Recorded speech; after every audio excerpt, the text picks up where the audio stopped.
Hi, എല്ലാവർക്കും വാസ്തു വീടിൻ്റെ പുതിയൊരു എപ്പിസോഡിലേക്ക് സ്വാഗതം. ഞങ്ങൾ അംബാസഡർ ഒന്ന് ട്രയൽ റൺ പോയതാണ്. അത് പോകുന്ന വഴിക്ക് താണിപ്പാടത്തെത്തി ഒരു ചായ കുടിച്ച് അവിടുന്ന് വീണ്ടും യാത്ര തുടർന്നു. കുതിരന്മലയുടെ അവിടെ എത്തിയപ്പോൾ ടണൽ വഴി അപ്പുറത്ത് കടന്ന് തിരിച്ച് ധർമ്മശാസ്താവിൻ്റെ അമ്പലത്തിലേക്കൊന്ന് പോയി. ഞാനും അർജുവും രജീഷും മണികണ്ഠനും കൂടിയിട്ടാണ് പോയത്. അങ്ങനെ ഞങ്ങൾ അമ്പലത്തിൻ്റെ മുകളിൽ കയറി അതിൻ്റെ അകത്ത് കടന്നു തൊഴുതു. അവിടെ കുതിരപ്പുറത്തിരിക്കുന്ന ധർമ്മശാസ്താവിൻ്റെ പ്രതിഷ്ഠയാണ് അമ്പലത്തിൻ്റെ ഉള്ളിലുള്ളത്. കുതിര, അതാണ് കുതിരന്മല എന്നുള്ള പേര് വന്നതെന്നുണ്ട്. ധർമ്മശാസ്താവ് കുതിരപ്പുറത്തിരിക്കുന്നതായിട്ടാണ് അതിൻ്റെ ഉള്ളിലെ പ്രതിഷ്ഠ കാണാൻ കഴിഞ്ഞത്. അങ്ങനെ അവിടെ നടന്ന് ഫോട്ടോസൊക്കെ എടുത്ത് അവിടെ ആൾക്കാരൊക്കെ ഉണ്ടായിരുന്നു. അത്യാവശ്യം ആൾക്കാരുള്ള സമയമായിരുന്നു. ഞായറാഴ്ച ആയതുകൊണ്ട് എന്താണാവോ ധാരാളം ആളുകൾ അവിടെയുണ്ട്. കുട്ടികൾക്ക് ചോറ് കൊടുക്കാൻ വന്ന ആളുകളുണ്ട്. തൊഴാൻ വരിയിൽ അത്യാവശ്യം തിരക്കുണ്ടായിരുന്നു. എന്നാലും അകത്ത് കയറി വഴിപാടിട്ട് തൊഴുത് ഞങ്ങൾ അവിടേക്കൊന്ന് ചുറ്റിയടിച്ച് കണ്ട്. ഇതൊക്കെയാണ് അവിടുത്തെ വിശേഷങ്ങൾ. ഈ കാണുന്നതൊക്കെയാണ്. 2 സ്റ്റെപ്പായിട്ടാണ് മുകളിലേക്ക് കയറി പോണത്. അവിടെ കുരങ്ങന്മാരുടെ കളികളാണ് കേട്ടോ. അവർ കടിപിടി കൂടുന്നില്ല, അവർ തമാശയ്ക്ക് കളിക്കണതാണ് കാണുന്നത്. അവർക്കവിടെ ഇഷ്ടംപോലെ ഭക്ഷണം കിട്ടുന്നുണ്ട്. നാളികേരൊക്കെ മുട്ടറക്കണതൊക്കെ ഇവരെടുത്ത് തിന്ന് ബാക്കി അവിടെ ഇട്ടേക്കണം. അത്രയ്ക്കും ഭക്ഷണം അവർക്ക് കിട്ടണമൊക്കെ ഉണ്ട്. അവർ ഓടിക്കളിക്കണം. അങ്ങനെ അമ്പലത്തിൻ്റെ മുകളിൽ കയറി അകത്ത് കടന്ന് തൊഴുത് ഞങ്ങൾ തിരിച്ചിറങ്ങി. ഇടയ്ക്ക് വീഡിയോ എടുക്കുന്ന തിരക്കിലാണ്. രജീഷ്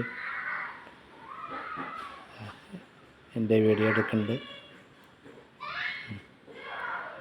കുതിരന്മല ശ്രീധർമ്മശാസ്താ ക്ഷേത്രം. നല്ല തണവുള്ള അന്തരീക്ഷമാണ് അവിടെ. നല്ല ചൂടുള്ള സമയമാണെങ്കിൽ അവിടെ നല്ല തണവായിരുന്നു. കാടിൻ്റെ ഉള്ളിലല്ലേ. അങ്ങനെ ഇതാണ് അമ്പലത്തിൻ്റെ മുകൾ ഭാഗം. അകത്തേക്ക് മൊബൈലൊന്നും കൊണ്ടുപോയില്ല. അത്യാവശ്യം തിരക്കുണ്ട്, അകത്തും തിരക്കുണ്ട്.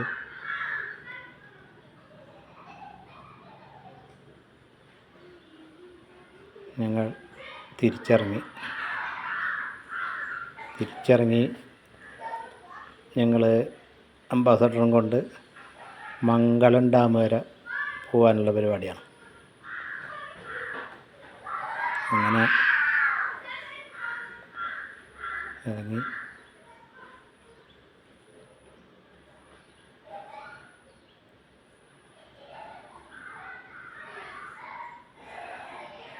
ഞങ്ങൾ താഴേക്ക് ഇറങ്ങിക്കൊണ്ടിരിക്കുകയാണ്. പടികൾ വണ്ടി അവിടെ കിടക്കുന്നുണ്ട്. അമ്പലം ഒന്നും കൂടി അമ്പലത്തിലേക്ക് നോക്കി ഞങ്ങൾ അംബാസഡറിൻ്റെ അടുത്തേക്ക് നടക്കുകയാണ്. ഞങ്ങളങ്ങനെ അംബാസഡറിൽ കയറി മംഗളം ഡാമിലെത്തി. അതിൻ്റെ റിസർവോയറിലെ കാഴ്ചകളാണ് കാണുന്നത്. നല്ല വിശാലമായ സ്ഥലസൗകര്യമുള്ളൊരു ഡാമാണ് മംഗളം ഡാം. അപ്പോൾ നന്നായി ടൈലുകളൊക്കെ വിരിച്ച് ഇരിക്കാനുള്ള സൗകര്യങ്ങൾ എത്ര തിരക്കുണ്ടെങ്കിലും അവിടെ ഇരിക്കാനുള്ള ഏരിയ ഉണ്ട്. അത്രയ്ക്കധികം സ്ഥല സൗകര്യം ഉണ്ട് അവിടെ. ഗ്രില്ല് വെച്ചിട്ടും ടൈല് പതിച്ചിട്ടൊക്കെ ചുറ്റുഭാഗത്തും കാണാനുള്ള സൗകര്യത്തിലാണ്. വിശാലമായ റിസർവോയറാണ്. കണ്ണെത്താ ദൂരത്തേക്ക് ഇങ്ങനെ പരന്നെടുക്കുന്നു.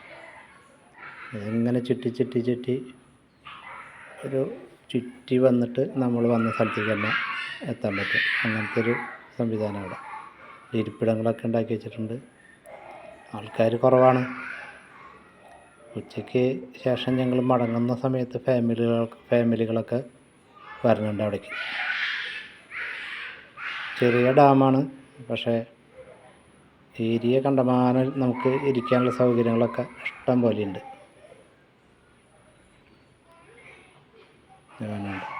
വെള്ളം എപ്പോഴും നല്ല തണുത്ത കാറ്റുകൊണ്ട് അടിച്ചുകൊണ്ടിരിക്കുകയാണ്.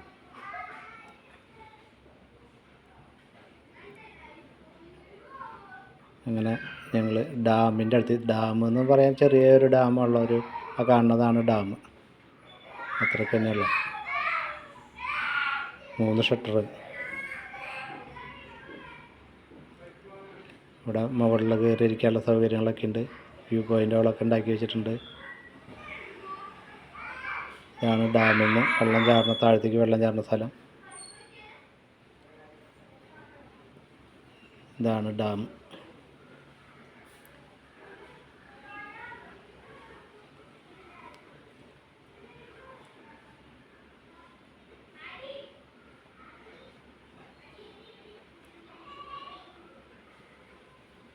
ഞങ്ങൾ അവിടുത്തെ കാഴ്ചകളൊക്കെ കണ്ട് മെല്ലെ മടങ്ങി വരുമ്പോൾ, അവിടെ നിന്ന് ഇറങ്ങി വരുമ്പോൾ കണ്ടൊരു കാഴ്ചയാണിത്. ഒരു വീട് മരങ്ങളെ കൊണ്ട് പൊതിഞ്ഞ് നിൽക്കുന്നു.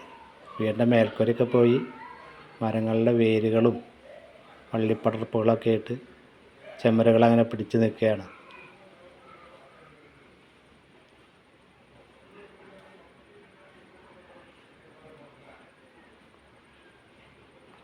ഇതാണ് ആ വീട്.